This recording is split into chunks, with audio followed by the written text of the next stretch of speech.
there's been some requests to have some clarity on how the different wires work in the configurator for the phaser bar. And I'm going to go through that here with this PowerPoint presentation or section of a PowerPoint presentation. So the one kind of wire is a priority wire, another one's a traffic director. And where the differences really come in is when you have more than one of them enabled at the same time. So if you had a priority wire here with all the red and all the blue on, and then you had a traffic director here, standard amber to the rear, and then you turn on both of those at the same time, this is what's going to happen. The traffic director is going to override the priority 2 enable, but only on the heads where the traffic director is enabled. You can see here, turned off the red and blue. And then around the outside, you can see that the red and blue are still enabled. It didn't affect those heads at all that were already enabled on the priority 2. So that's how that works. So similar to that, we have the traffic director warning, which is just a warning pattern that happens to occur on the heads that are used for traffic director. Typically this is going to be like a slow left, right, back and forth. So priority 2, again, is enabled here, a slightly different program. All the heads are enabled except for the whites in quintuple. So then I'm going to show you TD warning. And in this one, all the ambers are enabled for slow single, but none of the other colors are enabled or other heads. So if I click that one more time, it is going to show that when priority 2 and traffic director warning are both enabled, you can see that the traffic director warning overrode the heads back here. It turned off all the red and blue that were back here on the heads that have TD warning on them, but it didn't do anything to the other heads. They still have the same pattern and are still working the same as they were. So you go over here and we have priority 2 and takedowns. So takedowns is any steady function. This just happens to be an example of it being your takedowns to the front. So this is in a scene lighting type configuration. It would also apply to your alley lights, alley left, alley right, and California type 13. So what's going to happen is when you turn on both of these wires, the takedown is going to override any head that is on it. So it's going to turn off your red and blue on those same heads so that you don't have red and blue flashing at the same time you have takedown flash that's on steady.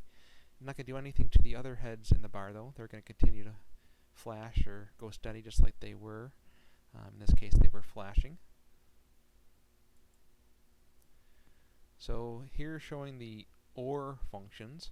There's a couple of OR functions in there. All of them will be listed with the prefix OR.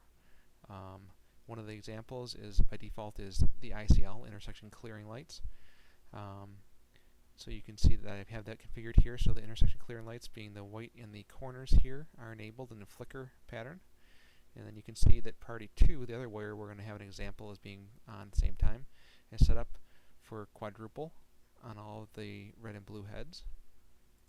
So if I turn both of those on at the same time, you can see that the OR did not turn off the red or the blue here. It just added to it. So we have white and red, white and blue flashing at the same time on those heads. And it changed it to the flicker pattern, which is the pattern that the OR function was on.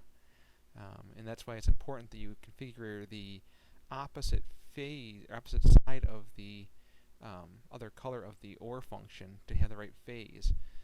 What that means is, so white here has phase A and red has phase B. So that means it's going to flash red, white, red, white, red, white, red, white. Whereas if you had this is phase A and this is phase A, it would flash red and white together and then go off. Now you can do that. It's not going to hurt anything, but it's not going to look very good. So it didn't affect the other heads on here. You can see that. So here's another interesting one. What happens if you have two priority wires on at the same time? And priority, as its name implies, what has the higher priority? What's going to take precedence over the other one? So the higher number means that it's going to take over whatever the other one was, the lower number. And there's priorities 1 through 5. Typically this would be used on a slide switch. So you got slide switch 1, 2, 3. Maybe you want to turn off the rear in 2 whatever. You want to turn off the front in 3, maybe. Or maybe you want to use number 4 to turn off something when a door opens. So just an example here, priority 2, the lower priority, has all the heads on, and then priority 3 has only a couple heads on. Well, it has 6 heads on. So what's going to happen when you turn on both of these at the same time? Priority 3 is going to override. It's going to turn off all the heads that priority 2 had on it, and only leave on the heads that priority 3 had on. It's also going to change the pattern, so if you had a different pattern on priority 2 in this head, it's going to switch it to the pattern that was programmed for priority 3. And that pretty much is going to do it for this demo.